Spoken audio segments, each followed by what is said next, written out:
সকলকে YouTube channel math solution পিপি লৈ পুনৰবাৰ স্বাগতম জনাইছো মই প্ৰাঞ্জল পূজাৰী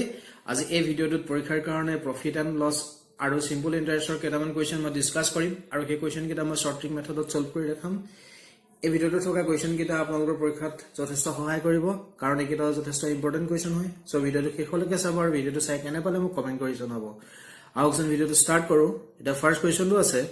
A person sold a table at a profit of 6.5%. If he had sold it for rupees 1,250 more, he would have gained 19%. Find the CP of the table. It a question ki dise a person sold a table at a profit of 6.5%. Ejon manuhe ekhon table iman percent profit ot bikri korile. If he had sold it for rupees 1,250 more, jodi he table khon 1250 toka aru besikely loi bikri korile aten he would have gained 19%. Now 19% hit palaten. Find the CP of the table. Amak CP uliabo koise. Etia ayat ami ki koribo lagibo? Etu question ami short trick methodot koribo hole ami ki koribo lagibo? CP to kenake pam? A 1250 divide koribo lagibo. 19 or bra 6.5% minus kori. 19 minus 6.5. Etu ami kenake likhibo paru? 6.5 to 6.5 boli likhibo paru. পাৰো নাই পাৰো আৰু ইয়া কিন্তু কৰিব লাগিব 100 এ এটা calculate কৰি আমি যি পাম হেতু হ'ব সিপি এটো ফৰ্মুলাটো কি r divided by b plus minus a into 100 r ৰ ভ্যালু হ'ব ইয়া 1250 যেটো আমি এটা নাকে বহাইছো b আৰু a ভ্যালু হ'ব b ভ্যালু হ'ব a%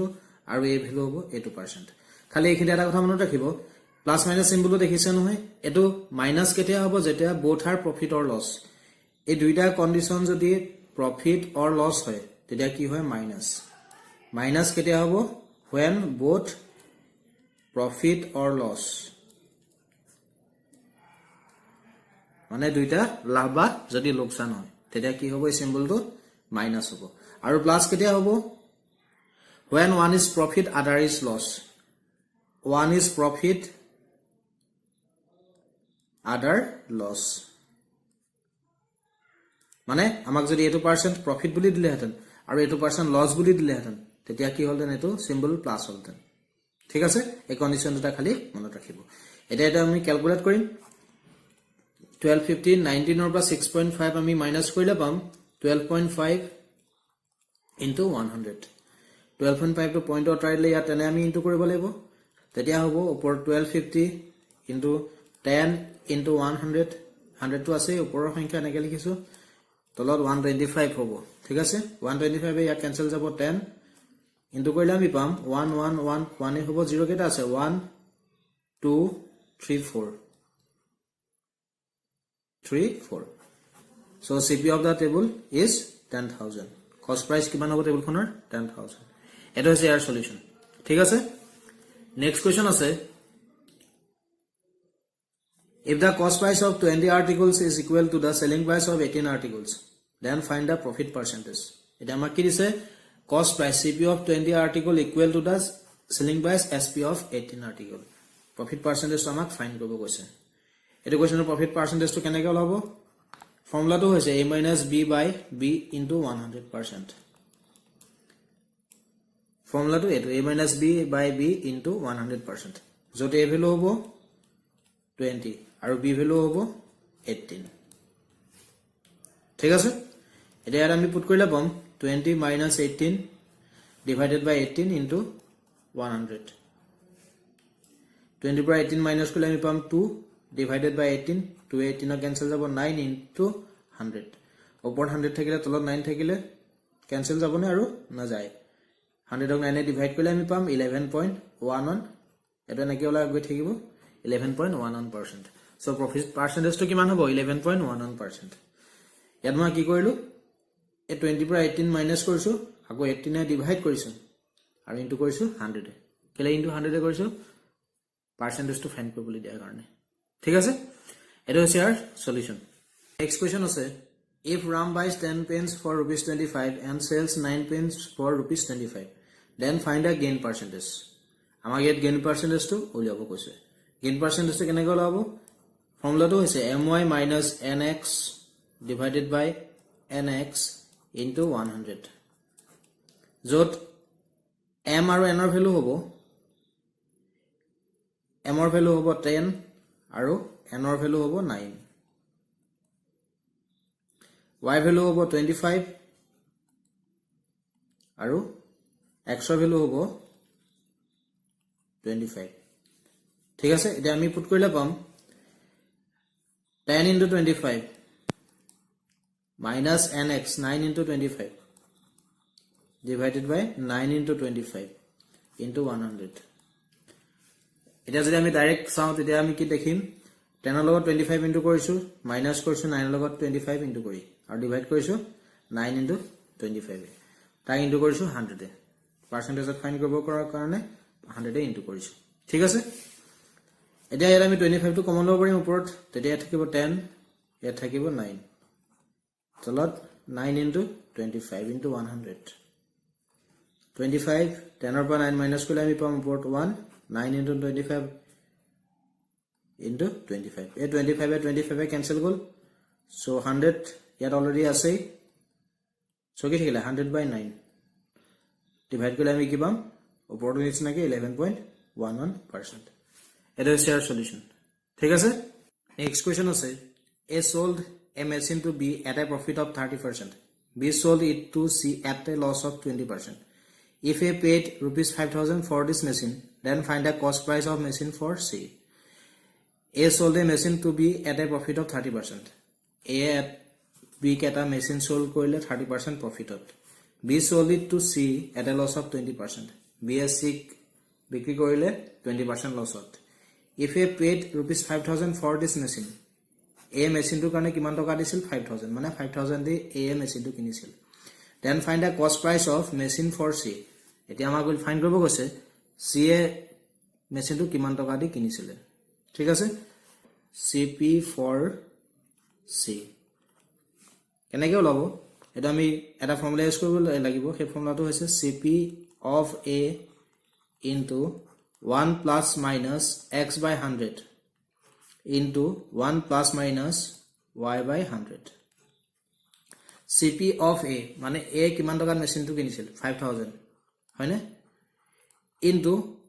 1 এতিয়া এই প্লাস মাইনাস আছে প্লাস কেতিয়া হ'ব যেতিয়া এটো প্ৰফিট হ'ব যদি এটো লস বুলি দিলেহেঁতেন তেতিয়া x ৰ ভ্যালু এটো কি হ'লতেন মাইনাস সো প্ৰফিট হৈছে সো প্লাস 30 by 100 হ'ব কথাটো মনত ৰাখিব ঠিক আছে মাইনাস হ'লতেন যদি এটো 30% লস বুলি দিলেহেঁতেন 1 plus minus y ভ্যালু হ'ব a 20% 1 এতিয়া 20% কি দিছে লস গতিকে a সিম্বল কি হ'ব মাইনাস প্লাস হ'লতেন যদি এটো প্ৰফিট হ'লতেন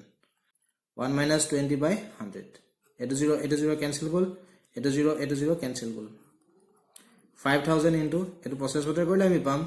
13 by 10 এটা আমি পাম 8 by 10 80 a0 ইয়াৰ দুটা 0 লগত ক্যান্সেল যাব তেতিয়া থাকিব 50 ইয়াত থাকিব 13 into ইয়াত থাকিব 8 50 into 13 into 8 আমি ইনটু কৰিলে পাম 5200 so cp4c is rupees 5200 এটা হৈছে ইয়াৰ সলিউশন নেক্সট কোৱেশ্চন আছে the simple interest on a certain sum of money is 3/8 of the sum in 6 1/4 years find the rate of percentage এটা আমাক দিছে the simple interest on a certain sum of money is 3/8 of the sum in 6 1/4 years কোনো নিৰ্দিষ্ট টকাৰ ইমান বছৰত simple interest কিমান হয় সামৰ 3/8 আনভাগৰ 3 অংশ find the rate of percentage আমাক ৰেট অফ পাৰ্সেন্টেজ উলিয়াব কৈছে আৰ তো আমাক উলিয়াব কৈছে এটা সিম্পল ইন্টাৰেস্ট উলিয়া ফৰ্মুলা কি SI equal to PTR by 100 যত P to প্ৰিন্সিপল বুজায় T to time R to rate of interest আমাক ৰেট অফ ইন্টাৰেস্ট উলিয়াব কৈছে সো ইয়াৰ পৰা আমি কি পাম R equal to 100 into SI divided by P into T এটা আমাক ৰেট অফ ইন্টারেস্ট উলিয়াব কৈছে P to দিয়া নাই হয়নে P to আমি ইয়াত x বুলি লেট কৰিম তেতিয়া সিম্পল ইন্টারেস্ট কিমান হ'ব কন্ডিশনটো কি দিছে simple interest on a certain sum of money is 3/8 of the sum principal or সামটো যদি x হয় সিম্পল ইন্টাৰেস্ট কিমান হ'ব ইয়াৰ 3/8 সো x ক 3/8 এ ইনটু কৰিলে আমি কি পাম সিম্পল ইন্টারেস্ট এটা এই ভ্যালু কিটা ইয়াত বহাই দিম আর তো আমি তেতিয়া পাই যাম 100 into SI 3/8 of x PT P to x select কৰিছো T2 6 1 by 4 6 into 4 24 24 plus 1 আমি পাম 25 25 by 4 এটা 100 ক্যান্সেল যাব দে না যায় 2 এ ক্যান্সেল যাব 4 2 এ 100 ক্যান্সেল যাব 50 আগো 2 এ 4 ক্যান্সেল যাব 2 ইয়া ক্যান্সেল যাব 25 সো ইয়াত কি থাকিলে 25 into 3 25 into 3 আমি কি পাম 75 divided by 2 divided by x 25 divided by 4 এই ডিভাইড তো আমি ইনটু কৰিম লগতে x তো আছে ইয়াতে x থাকিব যেটো x এ x এ ক্যান্সেল গল তেতিয়া কি থাকিলে 75 by 2 divided by 25 by 4 divide তো ইনটু কৰক তেতিয়া হ'ব 75 by 2 into 4 by 25 2 A cancel যাব 2 25 by 75 cancel jabo 3 3 into 2 ami ki pam 6 so rate of percentage kiman 6% eto hoise our solution thik ase next question ase the rate of interest for 3 years is 4% 5 years is 6% 1 year is 5% if a man gets interest of 4700 for 9 years calculate the principal amount আমাকে দিছে কোশ্চেনটো the rate of interest for 3 years 3 বছৰৰ কাৰণে interest কিমান 4% 5 ইয়াৰ্সৰ কাৰণে 6% আৰু 1 ইয়াৰৰ কাৰণে 5% এজন মানুহে কিমান টকা ইন্টাৰেস্ট পালে 4700 ফৰ 9 ইয়াৰ্স আমাক প্ৰিন্সিপাল এমাউন্টটো ফাইন কৰিব কৈছে ইয়াত কি ফাইন কৰিব কৈছে প্ৰিন্সিপাল এটা ইয়াতো আমি এটা ফৰ্মুলা ইউজ কৰিব লাগিব সেই ফৰ্মুলাটো হৈছে x * 100 divided by t1 r1 plus t2 r2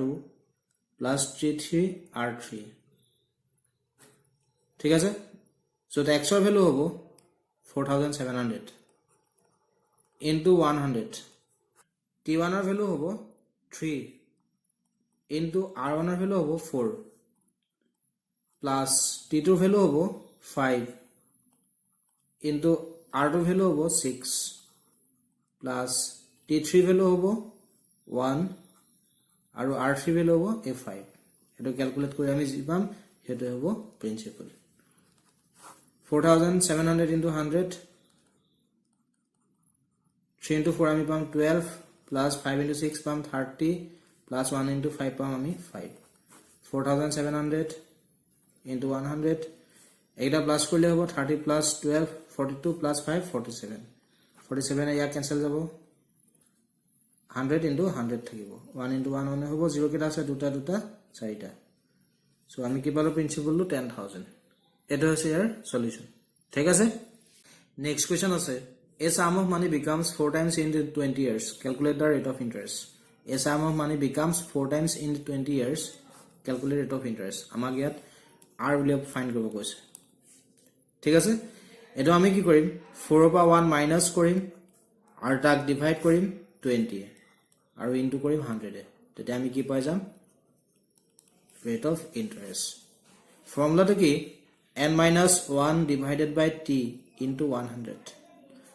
যদি আমাক r ফাইন্ড কৰিবলৈ কয় ঠিক আছে এটো টাইপৰ কোৱেশ্চন আমাক কেতিয়াবা টাইম টু ফাইন্ড কৰিবলৈ কয় তেতিয়া হেতু ফৰ্মুলা হ'ব r টু ইয়ালে আহিব that means n minus 1 divided by r into 100 যেটো আমি ফৰ্মুলা ইউজ কৰি পাম t টাইম টু ঠিক আছে এটোটা ফৰ্মুলা মনত ৰাখিব এটা আমি এটো ক্যালকুলেট কৰিম 4 minus 1 আমি কি পাম 3 20 ইয়াত ক্যান্সেল যাব 5 3 into 5 তলত কি থাকিলে 1 যেটো লিখিব না লাগে 3 into 5 আমি কি পাম 15 so rate of interest is 15% এটো হৈছে ইয়াৰ সলিউশন ঠিক আছে নেক্সট কোৱেশ্চন আছে a sum of money becomes 4 times at a rate of 4% calculate the time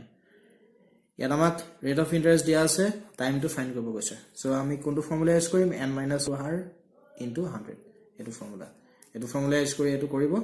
আনসাৰটো 75 years ওলাব ঠিক আছে আনসাৰটো কিমান পাবো 75 ইয়াৰ্স